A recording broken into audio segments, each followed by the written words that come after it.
from the wicked sensation release that is Lynch Mob with She's So Evil But She's Mine. And kicking off the show tonight from the Rage for Order release, we heard something from Queensryche there with Walk in the Shadows, that going out by our good friend Sal, who requested that song due to his 53rd birthday, that is. He's walking in the shadows of death, and a guy who's faced death head on. My good friend and partner, Chris Aiken. What's going on there, Chris? What is up? How we doing? We're here. We're back. It is not a pre-record. It's not. The fear of tuning into the show and being afraid it might be a pre-record just looms in the back of everybody's mind. I wish it was a pre-record. I'd rather be asleep right now than doing this. Are you not up to the task tonight?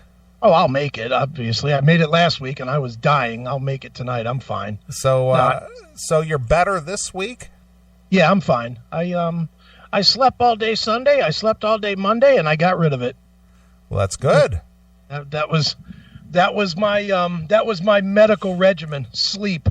Well, you know, there is something to be said for getting the proper amount of rest. Oh, you know I sleep all the time. I never send you texts at like 4:15 in the morning. Well, you of all people should know that the lack of sleep will put you in the hospital. Yeah, I've been there. That's why I said you of all people would know that. Yeah, no, I didn't. I don't think I got sick from lack of sleep. I really think I was starting to get the flu or pneumonia or something, but I just put, 20, 25 hours of sleep, and I was able to sleep all of it too. It wasn't like I was laying in bed not sleeping. I literally slept for about 2 straight days. So there was definitely something going on, but now I feel good. Now I'm good. All right. Well, that's a positive note.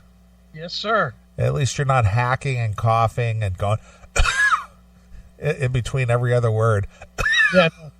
Isn't that fun? Wasn't that fun last week? It was like, what do you think of that? I was trying not to. I just couldn't help it. Just all the dust coming out of the lungs. Nope. Just the dust I'm turning into. That's really what it was. I'm slowly dying and turning into dust, and it's just accumulating in my lungs and coming up a little bit at a time. Yeah.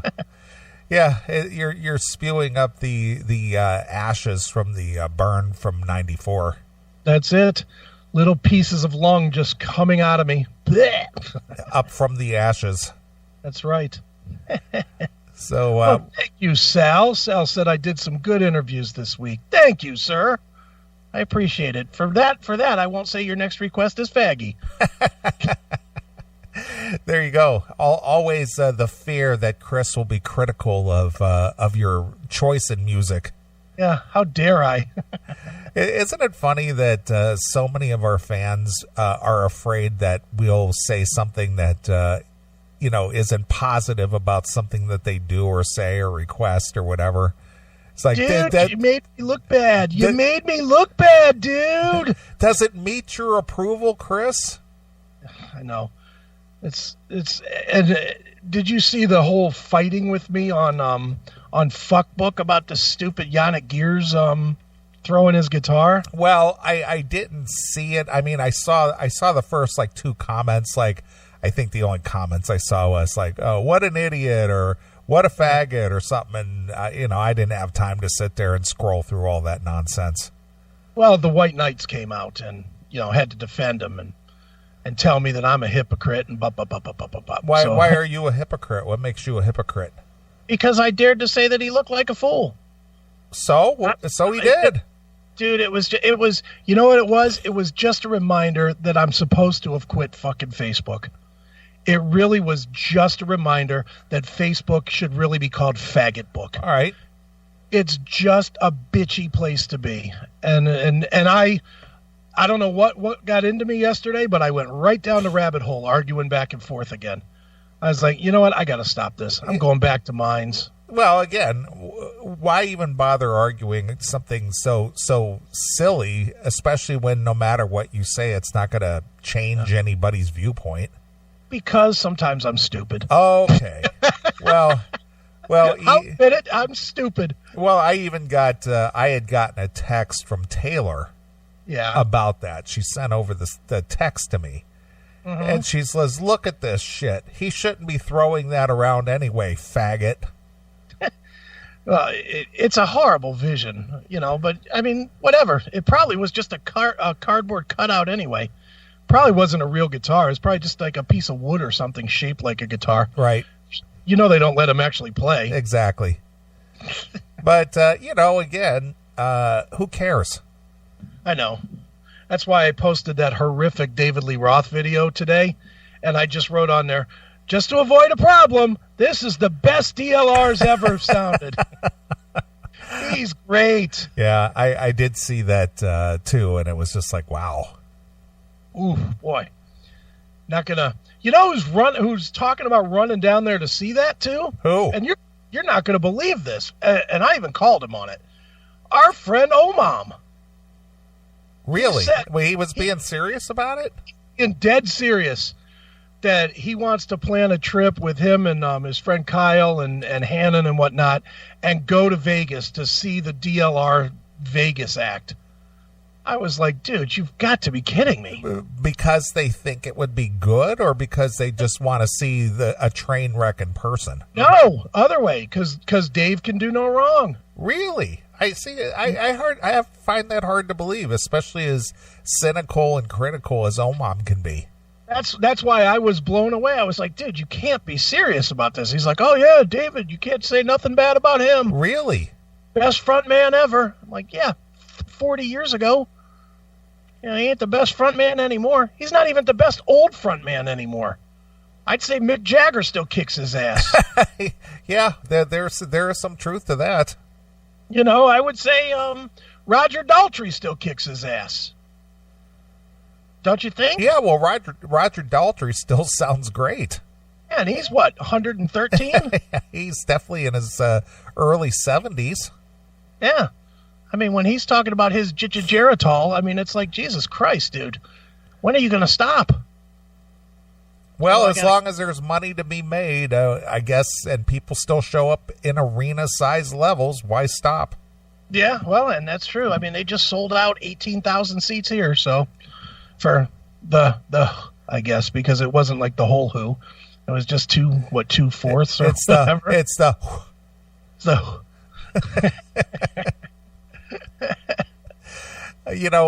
when I sit back and think about the history of remembering, even as a young person, because concerts used to be a big deal. I mean, if somebody was coming to town, especially watching local television in Cleveland, especially with two big venues, the Coliseum and Blossom Music Center. Sure. If somebody like the Rolling Stones were coming or the Who was coming or somebody like that, there would literally be television commercials. Oh, of course, for it. They're, coming to the Coliseum, September the 5th, the return of the Who, or something like that, or the Rolling Stones are rolling into Cleveland, something. So, the big voice guy and, clips of the concert, and it used to be a big deal, and that was the conversation among all of our friends. It's just like, are you going to go see Led Zeppelin? Zeppelin's coming, man. And remember, it would be so big, especially if it was a stadium show, that the lead story of the local news would be that show too. Yeah, absolutely. We're out here at the stadium where Pink Floyd is loaded in. They're getting ready to bring a sold out show to you here at the Cleveland Stadium. This is more fans than have attended the last 30 Cleveland Indians games combined. Yeah. Yeah, it used to make the local news and everything, and they would actually have, like a real brief interview with, maybe with Mick Jagger, or maybe with Roger Waters, or maybe with Jimmy Page or something, to kind of hype it all up. Sure. Now, they still covered in the news saying, "Hey, avoid Cleveland at all costs. The traffic's going to be a bitch." That's what they do now. Yeah. Well, but I'm getting back to the point here. Yeah. When I think of the Who, and this just goes to show you, where my mindset is. All I think about is I believe it was like a Thursday afternoon or a Friday afternoon, watching late afternoon television and watching the news coverage from Cincinnati about the stampede. When they all got murdered. Yeah, I think did 4 people die in that or something? Got crushed to death? Yeah, they got crushed or trampled or something. Because didn't they just open the gates and let everybody Yeah, run? it was all general admission seating, so it was just like, it was a free-for-all. So as soon as the gates opened, people were rushing. Right. They just ran in there and just murdered each other so they could be in the front row, man. Yeah, exactly. So, people got pushed and shoved and fell, and people just trampled right all over them. People try to push us down. Exactly. So, I remember watching that, the breaking news, breaking in to talk about the tragedy in Cincinnati. Pew, pew, pew, pew. Death at the Who concert. Pew, pew, pew. And I distinctly remember the Rolling Stones. I believe they were on the Start Me Up tour or something like that. This was like 1978 or 1980, somewhere around there. And right. I remember Mick Jagger talking to one of the local news people there about the longevity of the Rolling Stones. And if you think about it, we're talking say 78, the Stones had been around 15 years at that point. Right. Think about that, 15 years. And now it's been 60 years or whatever. Yeah, exactly. And, I distinctly remember Mick Jagger talking about the longevity of the Rolling Stones. And right. I remember specifically him making a reference to saying, well, I'm getting older now. He says, I can't imagine doing this much longer. I can't imagine singing the words to Satisfaction past 42 years old. Right. Now he's twice that. Yeah. Now he's 80 years old. He's still singing. Exactly. So it's funny how things just don't always turn out the way you think they're going to turn out. And, So just to think about this, I'm 55. The Who and the Stones both started the year that I was born. Right. And they're still touring. Yeah. Dude, I mean, when you start doing age numbers, it really gets depressing. Do you realize that Pantera has been broken up longer than they were big? Yeah. Yeah. They were big from 90 to 2004. So it's been 15 years later. So they've been defunct longer than they were a big band. Right. That's just insane. And when you start doing that math and you start thinking about it, if you dated the start of the Beatles back to, backwards from today, the Beatles would have launched in 2009. Right. That doesn't even seem like a long time ago. Not at all. But for people that were around then, they probably thought the Beatles had a long career. What, it lasted, like 8 years? 10 years. 60, like late 69 to what, 80? No, it was 62, right? 62? Yeah, you're right. Now I'm thinking about it. It's like 61, 62 to 70. Yeah, so it was like 8 years. That's it. Wow. They sure wrote a shitload of hits, though. Yeah, they did. Oh, my goodness. Well, again, people remember the first guy to make the step, everybody knows who the first man on the moon was, as the old saying goes. But do you think if, let's just say it was the Rolling Stones, if the Rolling Stones would have beaten the Beatles to America, do you think the Beatles still would have had 50 hits, or do you think they would have had like 20 hits? Boy, that's a good question. The thing that makes the Beatles unique is that they were, obviously the talent was there between, Lennon and McCartney. I mean, not that Harrison and Ringo were hacks, but the talent, the songwriting talent, obviously was the chemistry. Sure. And it's hard to say. It's hard to say if the record label would have put as much, A&R work behind the Beatles, say if the Rolling Stones were the Darlings. Yeah. It is. It's just a weird thought that, the Rolling Stones could have been the Beatles if they would have just gotten their shit together like a year earlier or something. Yeah, because the Stones were already suffering internal issues with the drugs and the demise of their guitarist. Yeah. And things like that. They were having lineup issues and things. So that always kind of slowed them down at the beginning, even though they were obviously a very, they were coming up through the ranks and had hits in the 60s. But, their big heyday was mostly the 70s. Right. Dude, can you imagine what it's like now when the first riff, when Keith kicks off that riff to Satisfaction, Mick in his head has to be like, oh, Jesus fucking Christ, this song again. You got to think that he hates singing it. That's always been a question among just about any band that has a huge song that you can't have a concert without playing that song.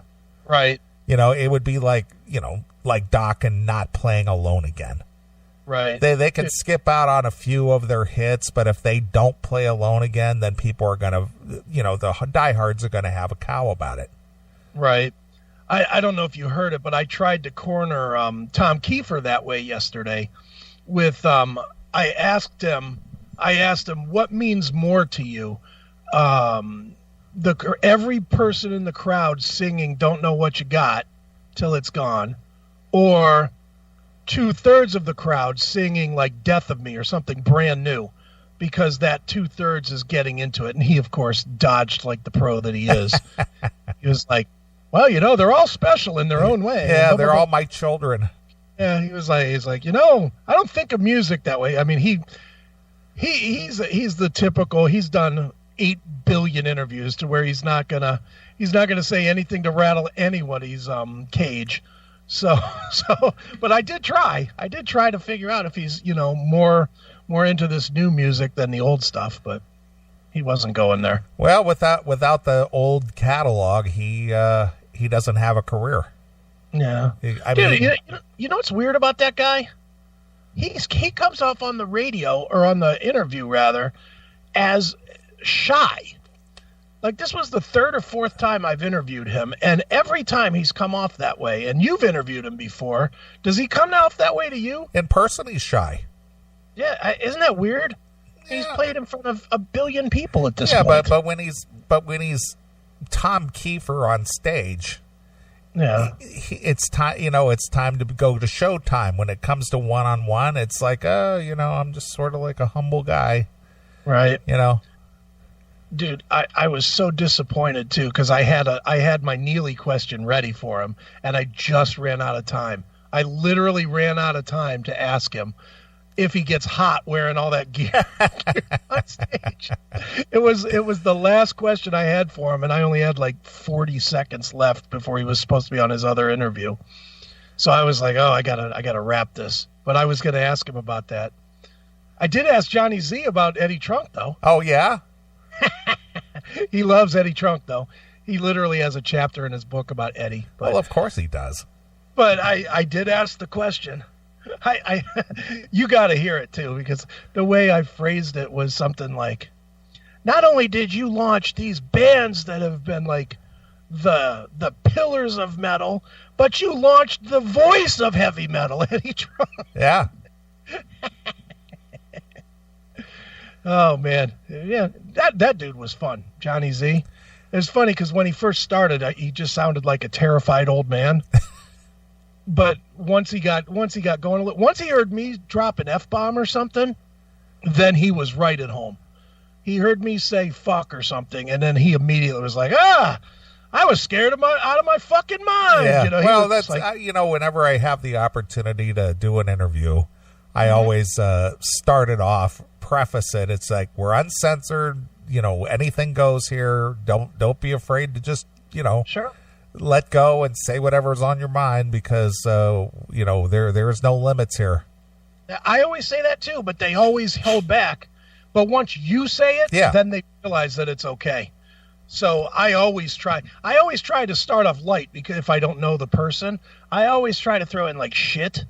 I'll always be like, yeah, there's a lot of shit out there. What do you think about, something like that? That's like smooth, but clearly they know it's a word they're not supposed to say on the radio. So they get the message, and then they push it, and then I push it. And it's a cat and mouse till you get them loosened up. But, it's definitely a... It was funny with Johnny Z, though, yesterday, because he's like, hello, sir. Sir. He called me sir when he answered the phone. I was like, no, I'm not sir. You're sir. Yeah. You're the respected legend. I'm just the douchebag interviewing you. Yeah. But good interview. He was good. He was a fun time. You have an interview tomorrow. I don't think I told you that, but you do. I'm already aware of it. I've been contacted by the subject himself. Really? He did. What, did he call on the wrong day? No, he just reached out to me through the Skype and said, hey, 7 o'clock Pacific time, right? Okay. Or 6 o'clock Pacific time, rather. Is it Pacific? Yeah, LA time, he said. All right, well, you're going to roll solo on that one.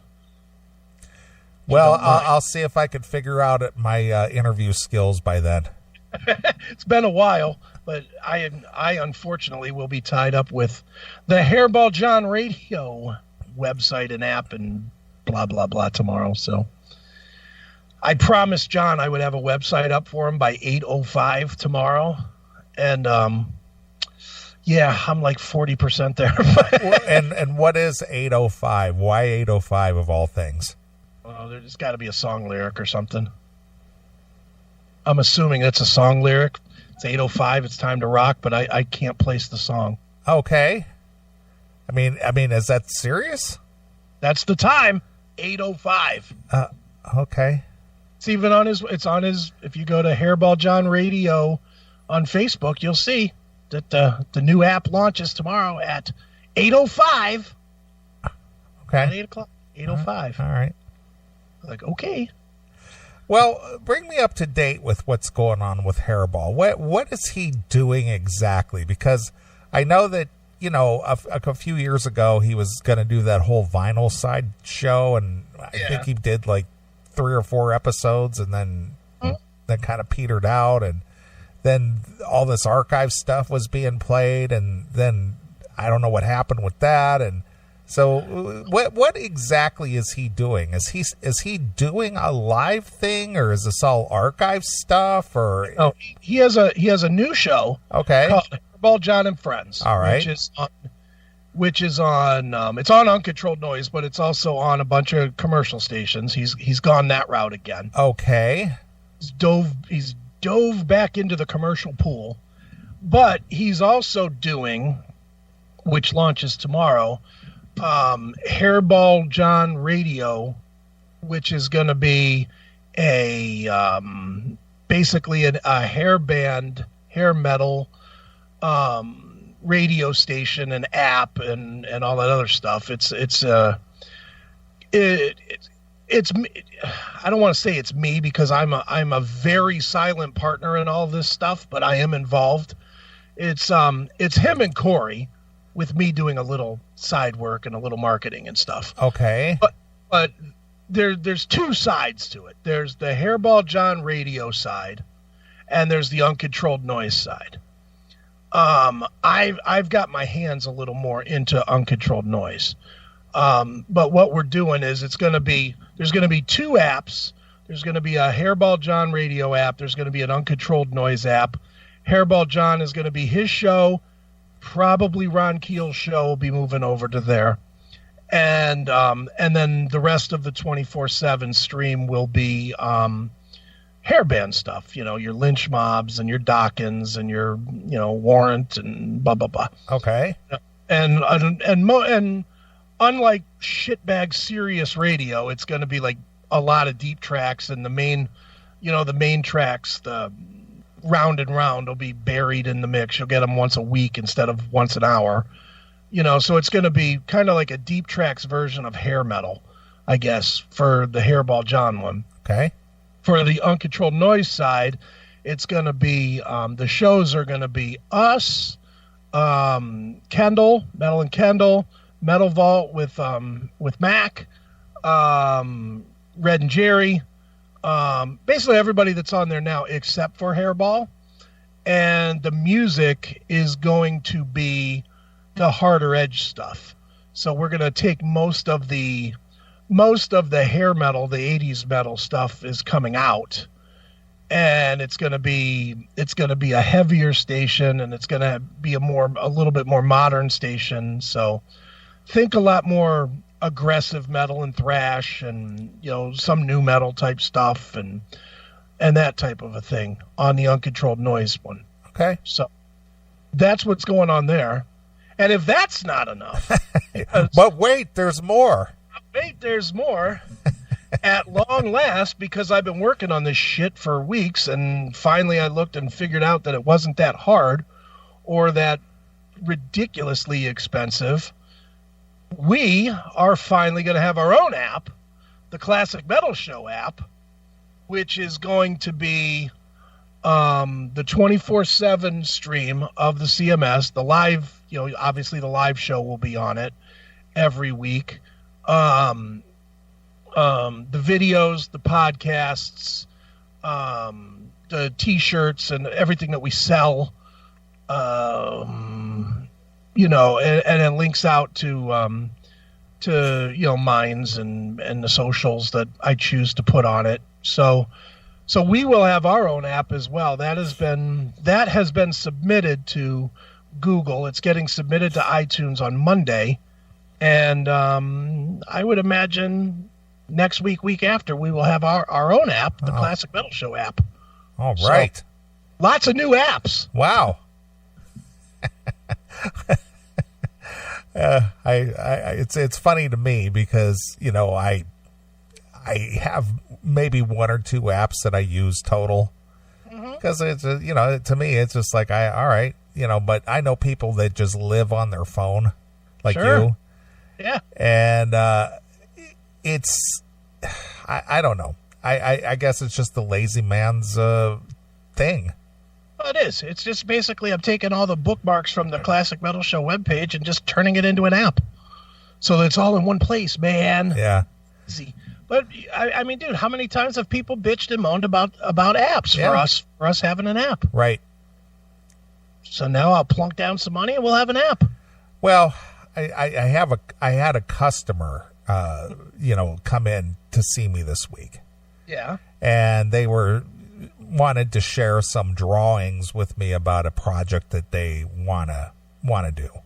Okay. And they come into the office and said, "Hey, did you get my email?" And I go, "No, I didn't get it." And they go, "Oh, I sent over the drawings of this project." And I look in my email. Nope, nothing there.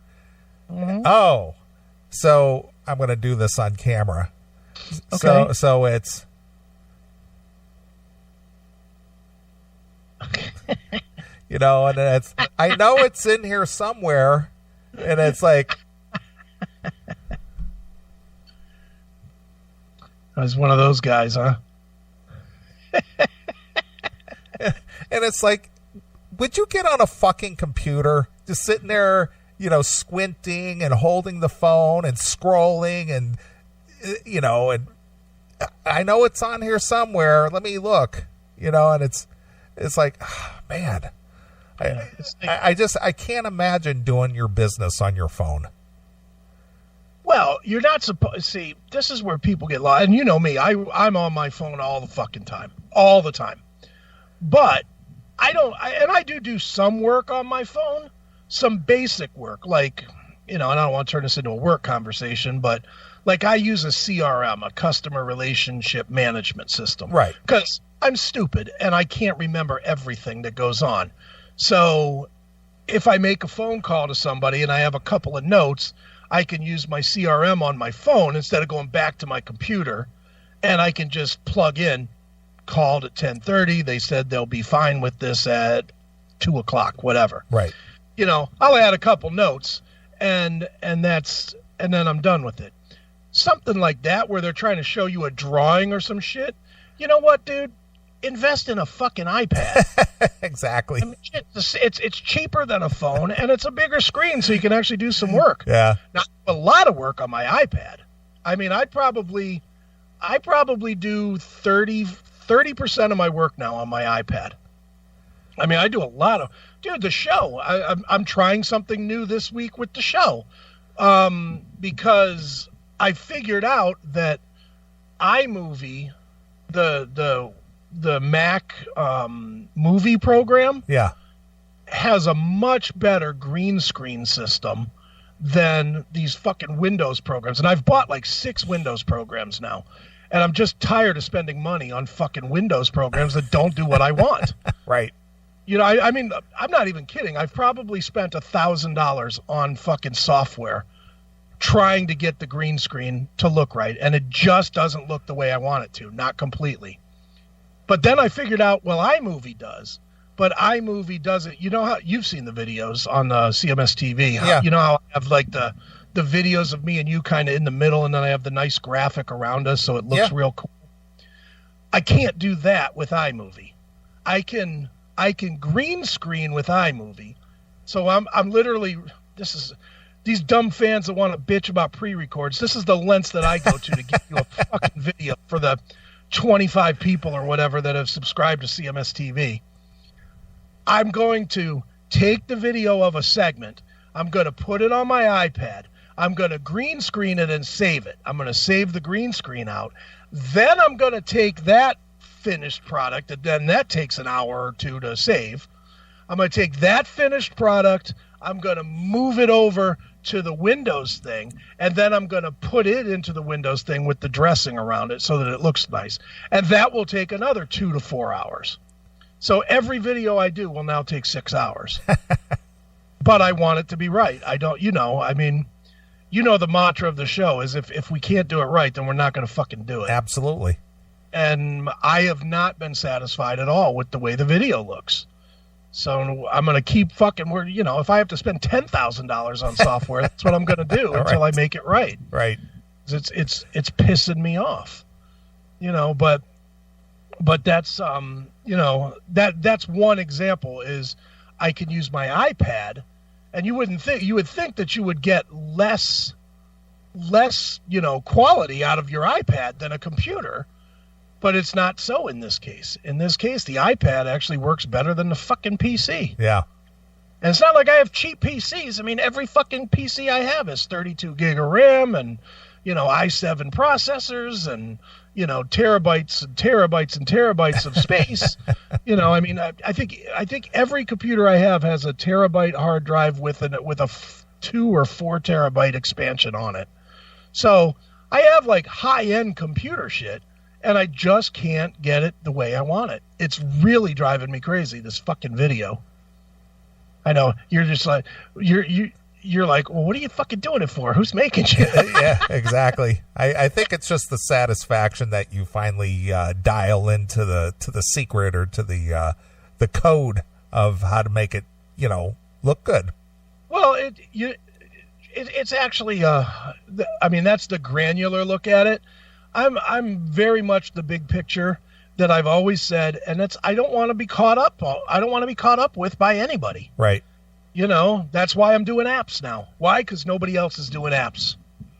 The app has been the one thing that a lot of people that do shows like we do can't afford to do it. Yeah. And I get that. And you know what? Between me and you, we can now. And I'm going to do it. I don't give a shit. I'm not trying to hoard money to fucking throw in the box in 3 years.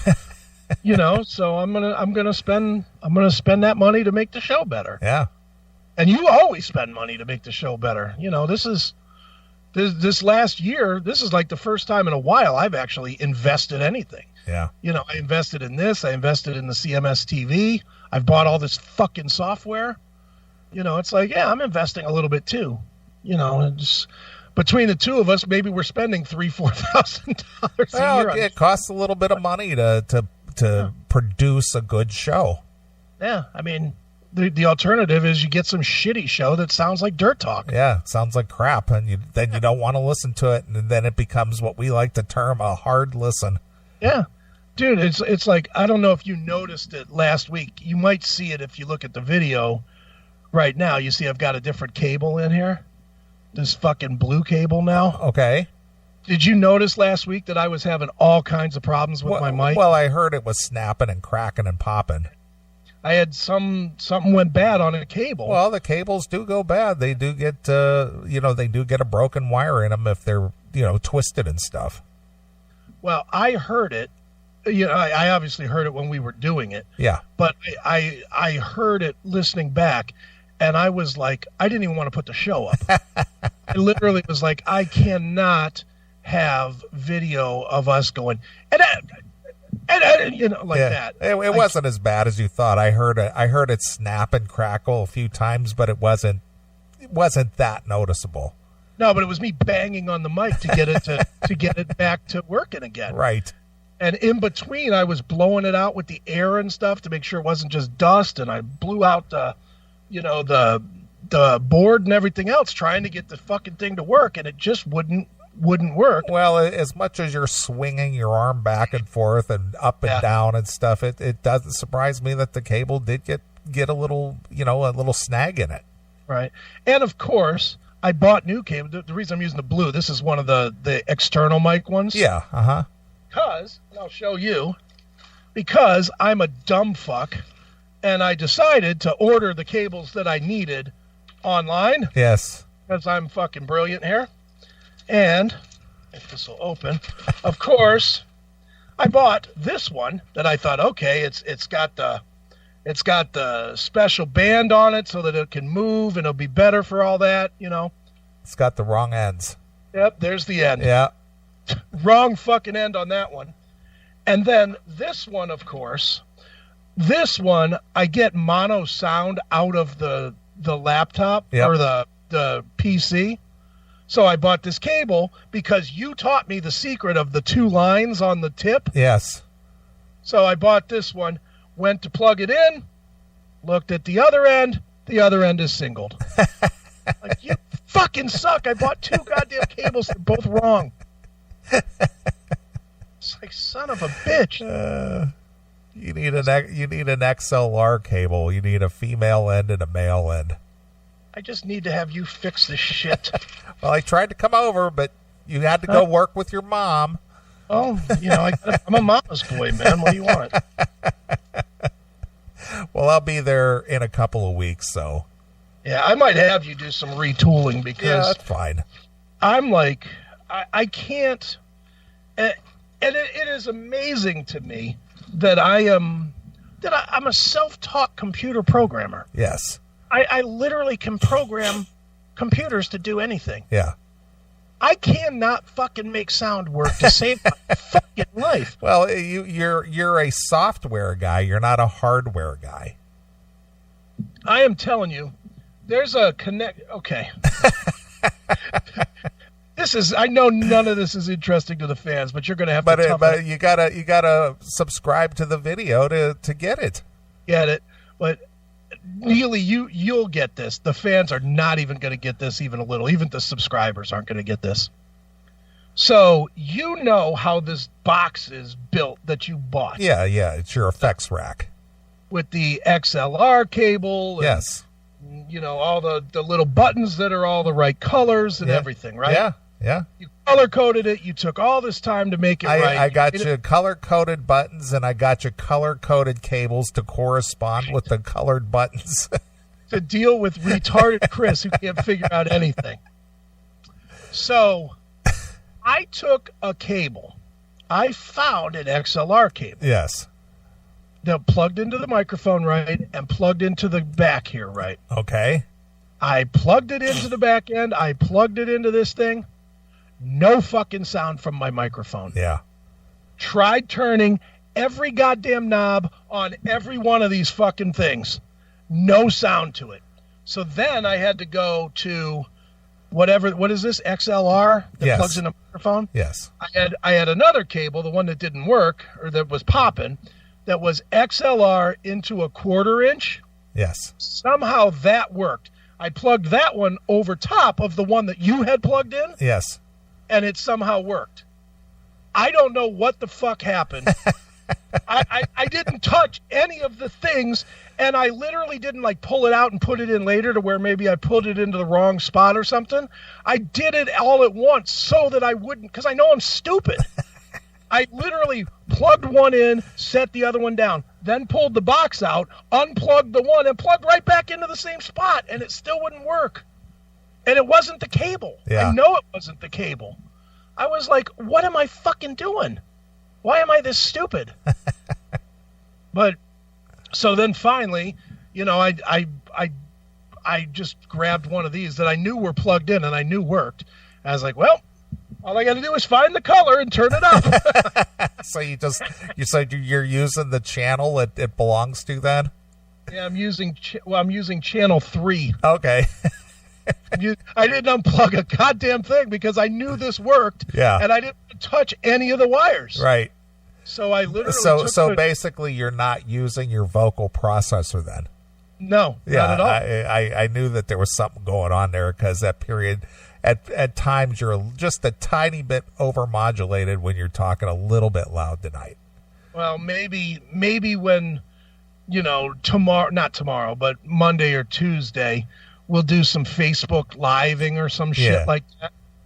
And you can just, you know, I'll hold the phone or the iPad or something back there. I gotcha. And you could tell me where to plug shit into. Right.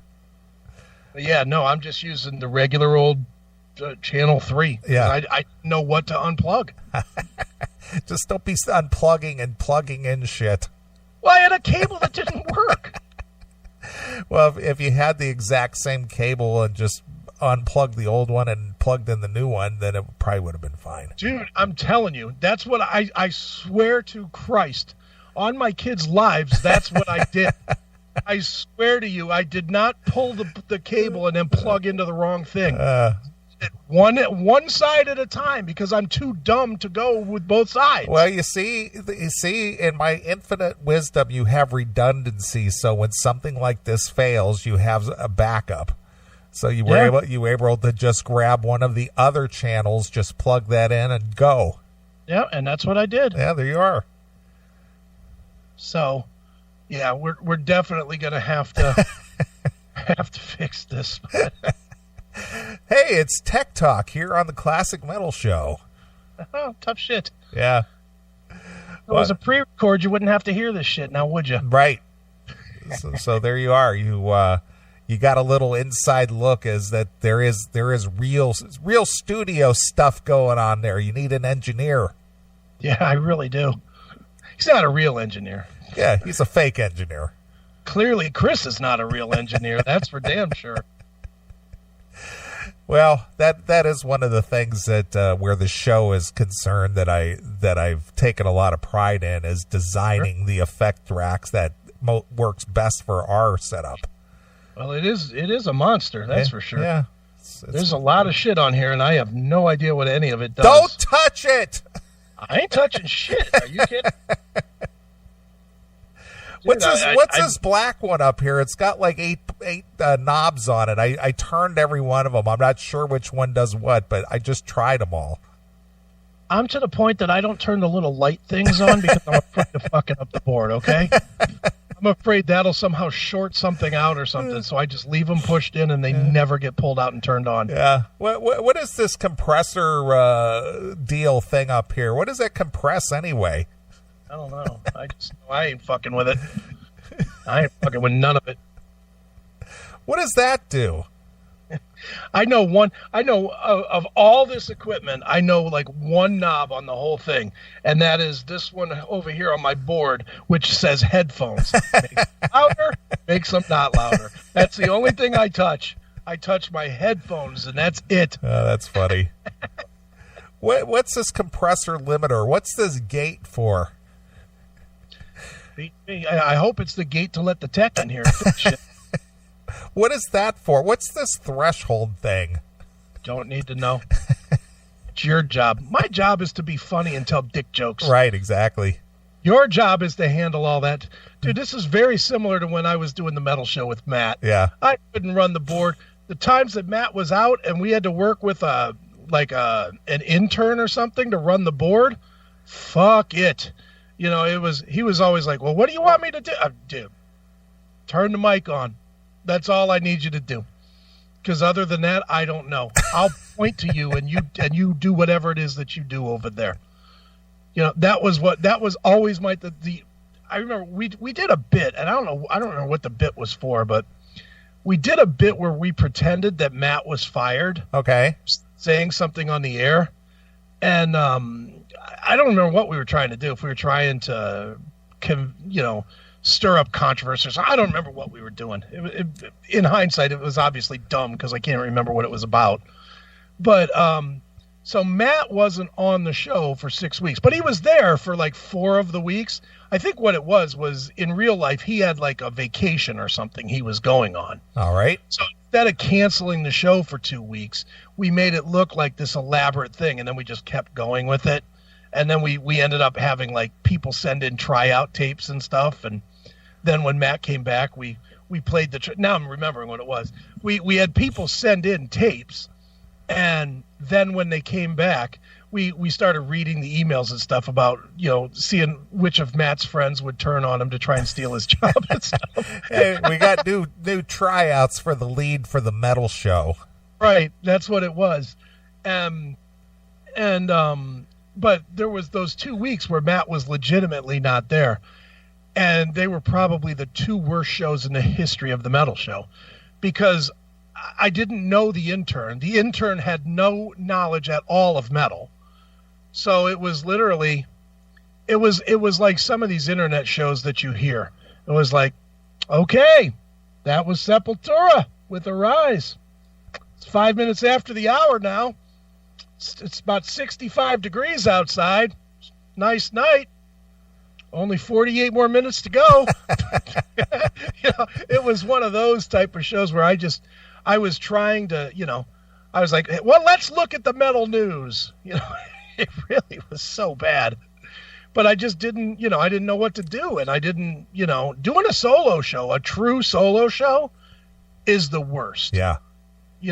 For those people that bitch and moan when we do pre-records or whatever, trying to do a show with people that you're not comfortable with to do radio is very hard. Yeah, well, if anybody has ever seen the Howard Stern movie, the Private Parts movie, sure, when Robin got canned and he was trying out new co-hosts, he had that one guy, I can't remember what his name was, but he did summer stock. Oh, yeah. Have you had any, recent experience in broadcast or radio? Well, I did summer stock one year. Right. It is very, I mean, dude, and this is not to shit on any of the co-hosts that we've ever had, whether it's Joe or Jim or John, or they all start with J, or, Kim, or now Bandian, or anybody. But there's a certain flow that took me and you even a long time to get. Yeah. There's definitely times when we know when one or the other, mostly me, because I never shut the fuck up, but there's definitely times when I'll start saying something, you'll start saying something at the same time, and we almost instinctively realize whose point is going to be the bigger point, and the other one pulls off. You know what I mean? But when you do that with people that have not done a million shows with you, it just ends up being talked all over. Yeah. Do you agree?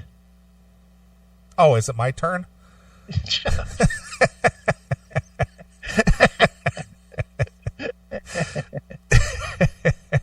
Now, Chris, next point. This is what you should say. You should say, I don't know about you, but I don't enjoy working with co-host. And then what I'm going to say is, yeah, well, I know exactly what you mean, Chris. All right, ready? Okay. All right, and action. Neely, I don't really enjoy doing shows with other co-hosts. I know exactly what you mean, Chris. Thanks. And cut. Let's script the show from now on. I think that works better. Neely, I have this friend. And he does radio. You know, he has a girlfriend and 3 wives. Can you believe it, Neely? Fucking Rover. What a douche. Yeah. That's how not to do radio, kids. Yeah, well, you say that, but that guy's had fucking 20-year career now. Yeah, I know. It's hard to believe. I can't fathom that. And he's the biggest thing in Cleveland. That's what's sad to me, is that Cleveland accepts such below mediocrity. Because his show is below mediocre. Just a shitty show. Well, there's been a duo that I'm aware of in the Chicagoland area. Okay. And it was Eric and Kathy in the morning. Eric and Kathy. Oh, boy. Well, I noticed there's no more Kathy. It's just now Eric. The Eric Show? Yeah. And, when I used to have an office with my former brother-in-law, one of the girls that worked for us, she would come in and she would sit there and listen to Eric and Kathy. And just sit there and laugh. And it's just like, I don't know what you're laughing at. I haven't heard anything funny yet. Right. But wait, she said... I guess that type of humor appeals to the minivan moms or something. I guess. Dude, don't you hate that, though? That's like when I was married, Georgetta listened to The Fish, which is like the Christian station. The Fish? The Fish. Okay. 95.5, The Fish. All right. And if we ever had to go somewhere, she, of course, wasn't going to let me listen to Megadeth or whatever I wanted to listen to. So it always had to be her bullshit. Why is it whenever you're in the car, the girl has to control the radio? Because we like getting pussy. I don't know.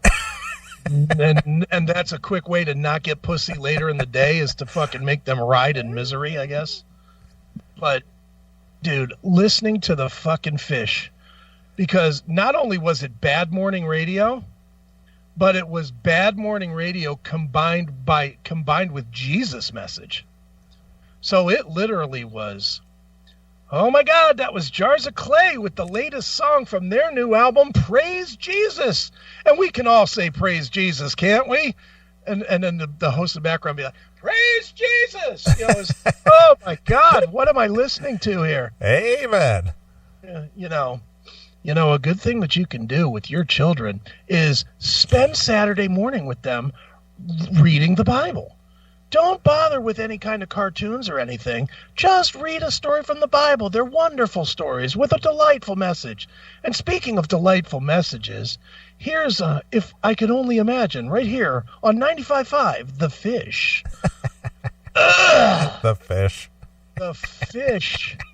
Because Jesus taught him how to fish. Yeah, well, I get that. And who was it? Was it Anthony recently, like within the last couple of months, they were exploring that religious radio network where they were the curators of the religious radio network. I think they're out of like Northern California. Well, they're the ones who took over the Loop here in Chicago. Oh, are they? Yeah. It's the same group.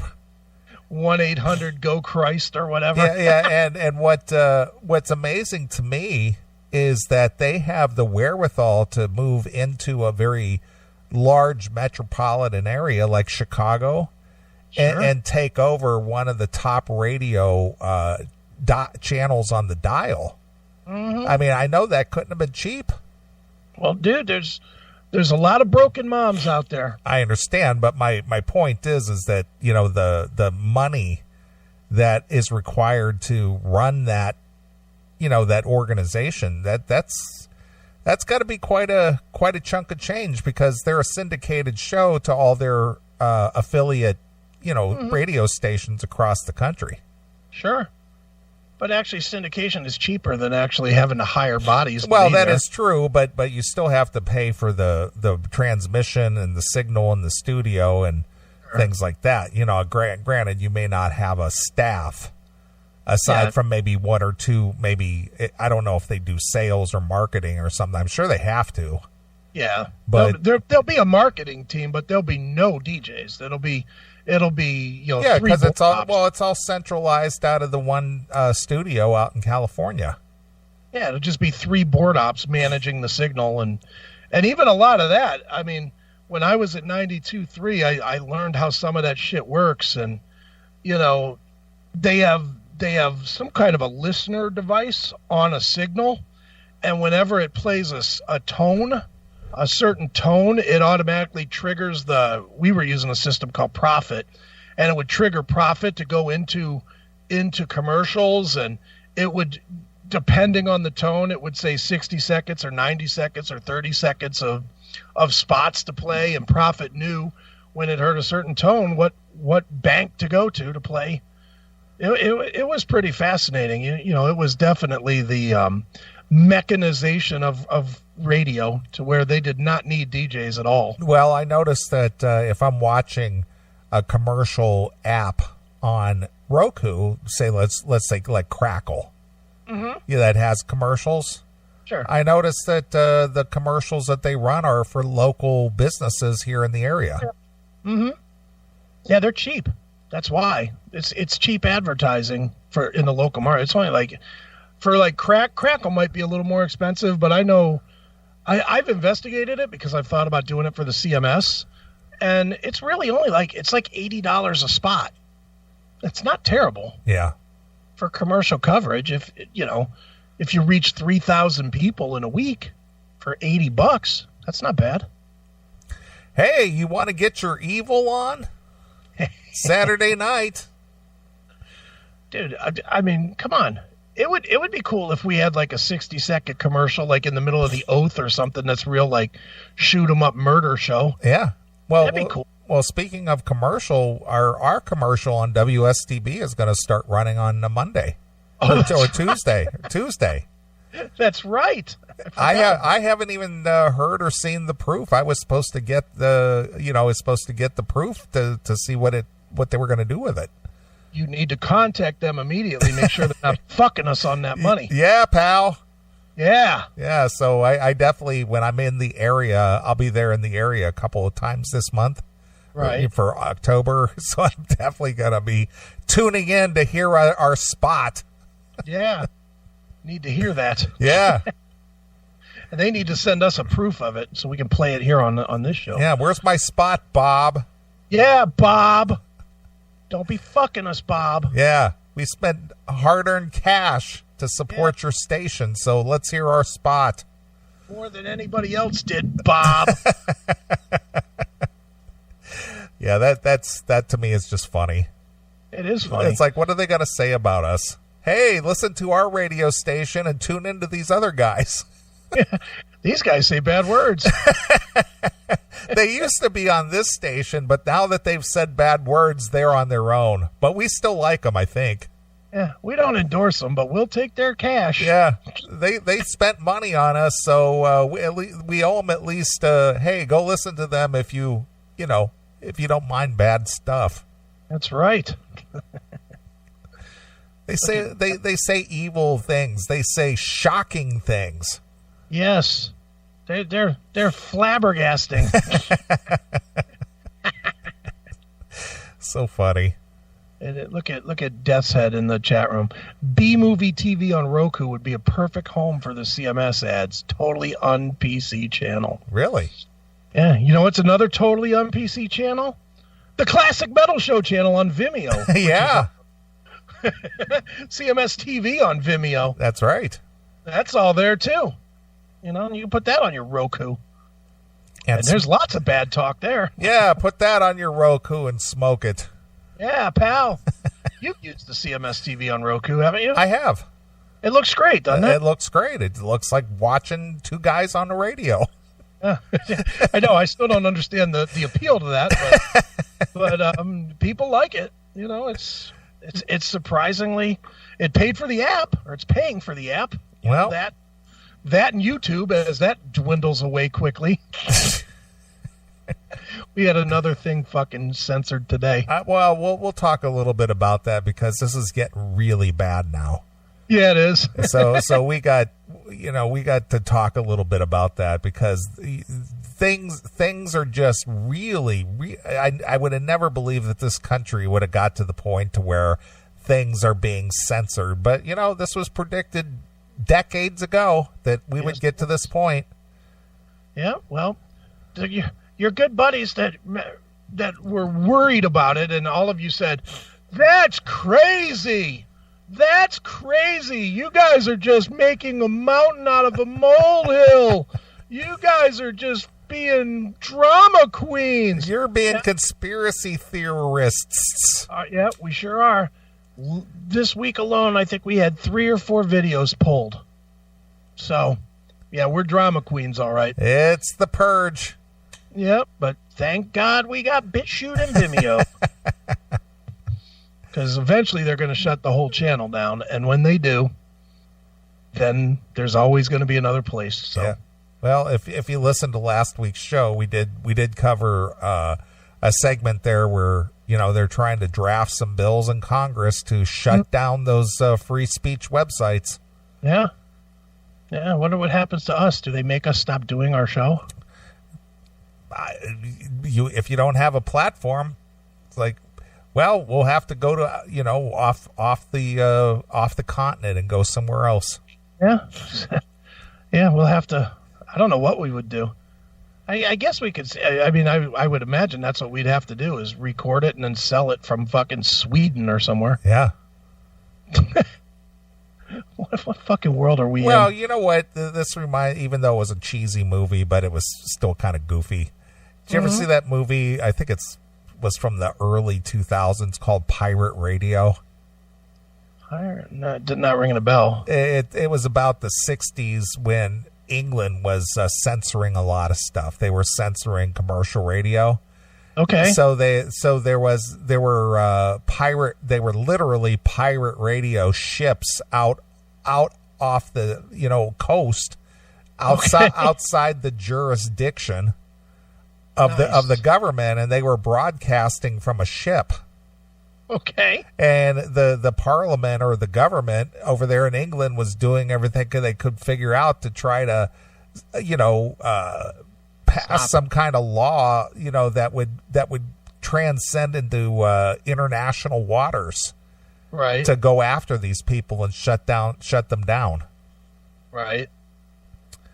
It's just crazy. I mean, it is. It's because there were certain songs and certain music that they didn't like, especially the rock and roll, and since we were at the top of the hour, we were talking about the Who and the Rolling Stones and things. Sure. There were songs that they didn't want played on the radio that had to be censored, or they didn't want them playing it at all. Right. So these pirate ships were actually broadcasting out on sea because they couldn't have legal transmitters, on land. And it was the same thing with the Mexican radio. They had like 50,000 watt radio stations on the Mexican border. Jeez. Back in the 50s and 60s. That's like where Wolfman Jack got his start. Okay. He was on these, these illegal radio stations, illegal radio signals. Okay. That were broadcast from Mexico. Oh. That's... Dude, how insane is it that we have to actually think about this kind of shit? Yeah. That we have to actually consider that we might have to go the pirate radio. Yeah, pirate radio. I mean, that's just insane to me that's like a thought that we have to have now. It just doesn't make any sense, man. We're going rogue, man. Oh, we'll always be the rebels. I mean, that's who we are. I mean, there's no way, there's no other way for us to be, man, other than to be rebellious against, the man, as it's said. But I just hate the direction we're going as a fucking nation. Yeah, no bunch kidding. Of fucking putts. Same working putt in again. All right. Well, I think it's time for a break. What do you think? I'm in. I could use some coffee. Yeah, I could use a drink. So, is there something you'd like to hear? Black Sabbath, Heart Like a Wheel. Okay. How about that? All right, I think we could probably do something like that. All right. Let's see here. Pull up some old Black Sabbath. There we go. Black Sabbath. Heart Like a Wheel, you say, eh? Yeah, it's on 7th star. All right. Let's see here. 7th star. All right. Well, we'll play some. Are you sure it's not on 8th star, 9th star, 10th star? Not just the 7th one. All right. Heart Like a Wheel. Let's see. There it is. All right, I got it. All right. Well, let's play a few tunes. We'll come back. We'll do some more stuff. We'll talk about the latest and greatest in the music world and all that garbage. All right. Sounds good. All right. Well, here's some Black Sabbath for Chris, exclusively here on your classic metal show.